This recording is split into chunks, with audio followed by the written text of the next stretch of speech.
But aside from that, it's a relatively flexible system. The problem is it takes time. So again, these are all front-end things that you want to look into.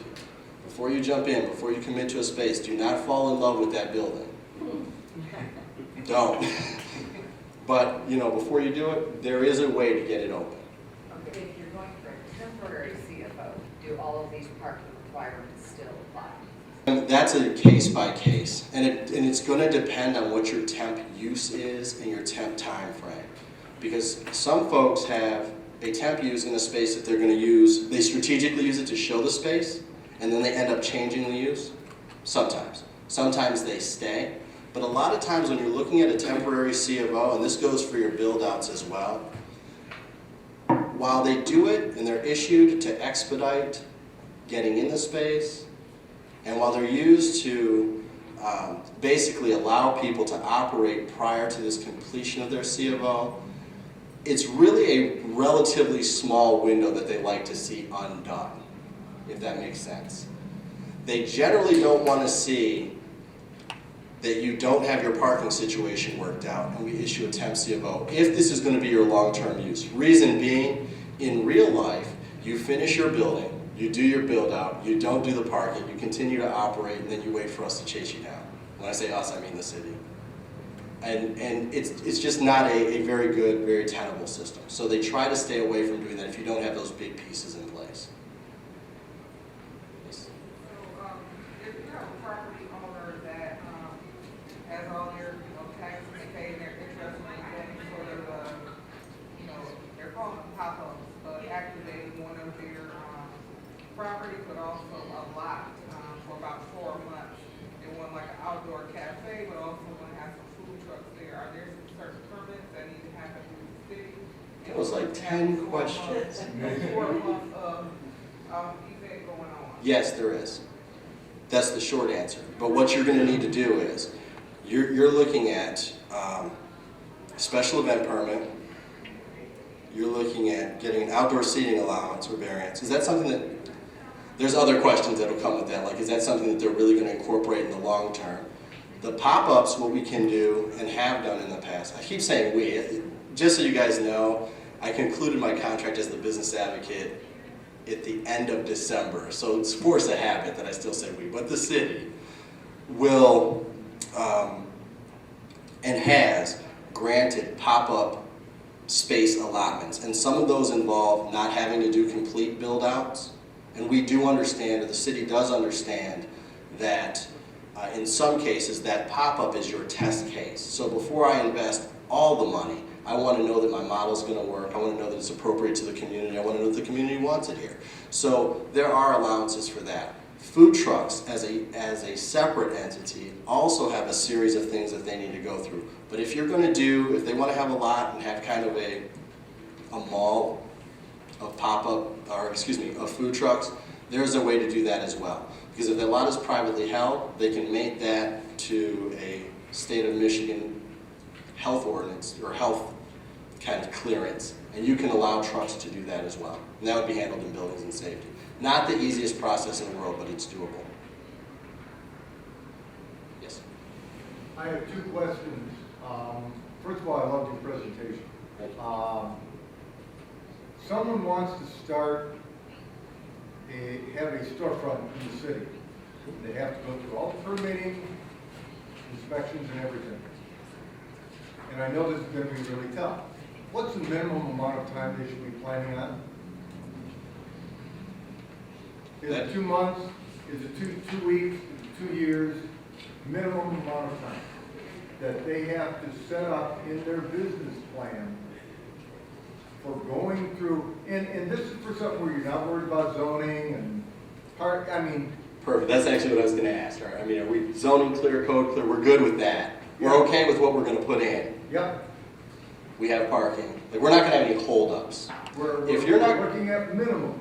Okay. Because maximum could be anything. Of course. You know, let's do this. If we're going to start from, you already have all of your architectural drawings, you have everything that you need, Yeah. and I don't know what your time frame is working with your architect, but if your architect and your GC have everything online, and you come right now with a full package, and you say, I need to get this permitted, or I need to get through plan review so I can get a building permit, and then I'm going to do this work, and then there's going to be a rough inspection, and there's going to be a final inspection, and everything is done right and quickly, you will get through plan review. There are 2 walkthrough days. Here's a secret. Tuesday and Thursday are walkthroughs. If your plans are clear and concise and complete, no exchanges, you could arguably get through in 1 week. You'd be able to walk it. I would never tell somebody a day because it's very, very rare that that happens. But you can get through that portion in a week. Rough inspection will be dependent upon how long it takes you to get to rough, which means for people that are, if you're starting to do some construction, you don't have walls up, but we've run the conduit for electrical, run plumbing, you're probably looking at about a week to 2 to get an inspector from each of the trades. 2 weeks, you should be able to have all of your inspectors come out, and then 2 weeks again. So I would say, if you take the construction time out, 2 months. Okay. And that's aggressive, but that's taking out your work time. See what I'm saying? You gotta have some place to start, because you start adding other things as time goes on. Absolutely. Second question, and this is not a friendly one. What is the city doing? I heard the answer on the parking, which sounds really good. Okay. What is the city doing to make this process easier for the small business owner? Great question. And actually, when I came in from Living Cities, that was in the task list, was to do an assessment of city processes and see how we could actually create more efficient systems that are easier on folks, right? There's a couple of things that are happening. Over the course of the last 18 months, a number of the processes around permitting have been reduced. They're very cumbersome.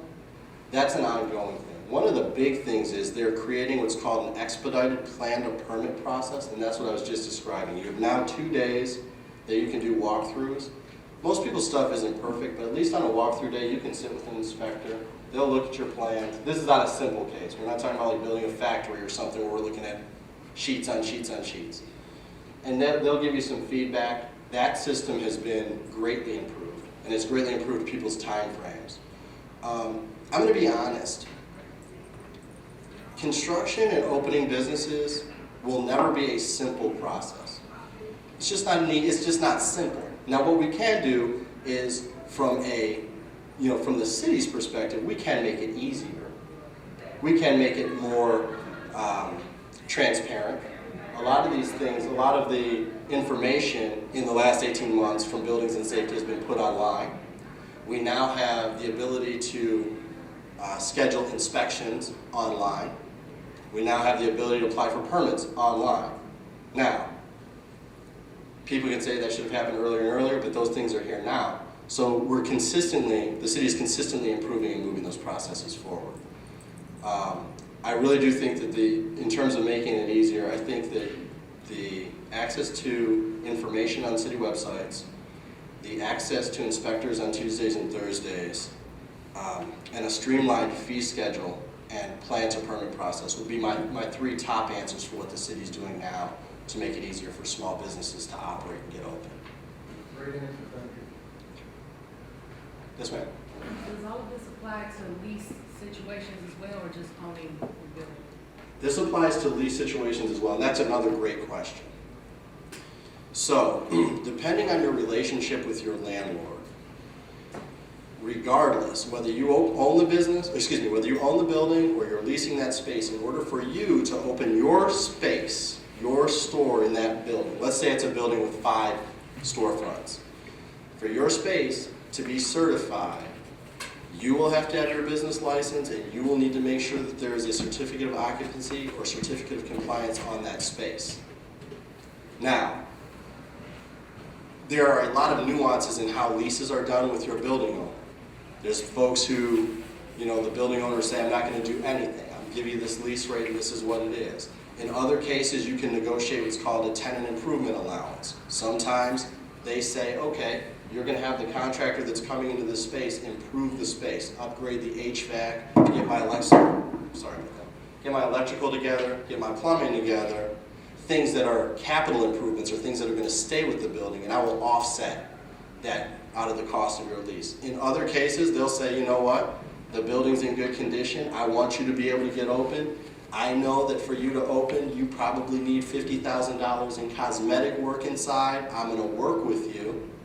I'll put the tenant improvement allowance up and then I'll add it to your lease. There's so many different ways to work that out with your building owners. And I really do encourage you to not just kind of take that for granted, like, hey, I got this space for 12 bucks a square foot, awesome, I'm open.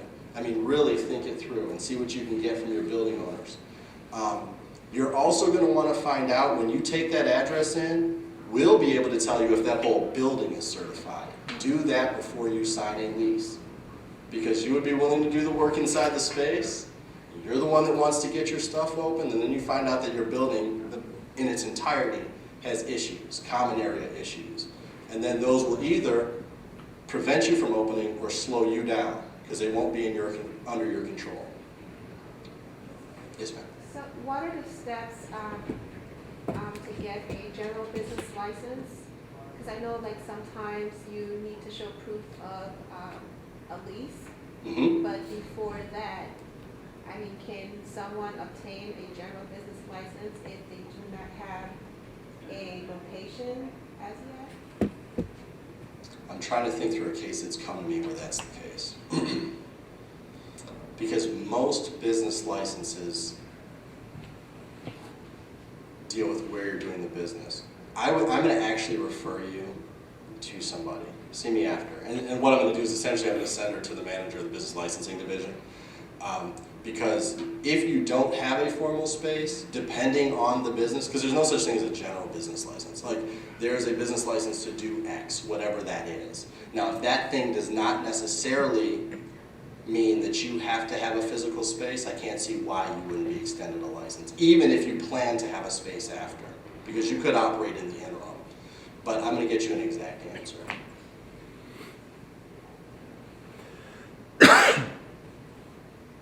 Anyone else? Oh, that was kind of easy. Cool. So again, I just want to thank you guys for hearing me out. I hope that this segment of your presentation was of value. I'm Brian Ellison. I'm pretty easy to find. If you have questions about this, or you want someone to work with you, that is actually what I do now. I have a company that's called Intersection Consulting Group. And this is what we do: permitting, licensing, zoning, code, development, small business assistance.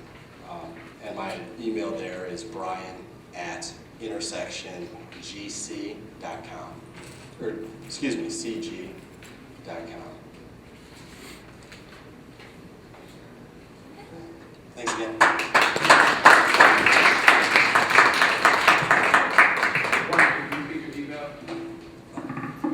Sure, it's Brian, B-R-I-A-N, at intersection, INTERSECTION, C as in Charlie, G as in golf.com.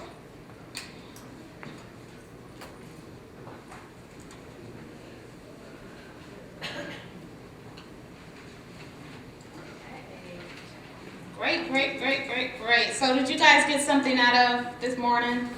Good.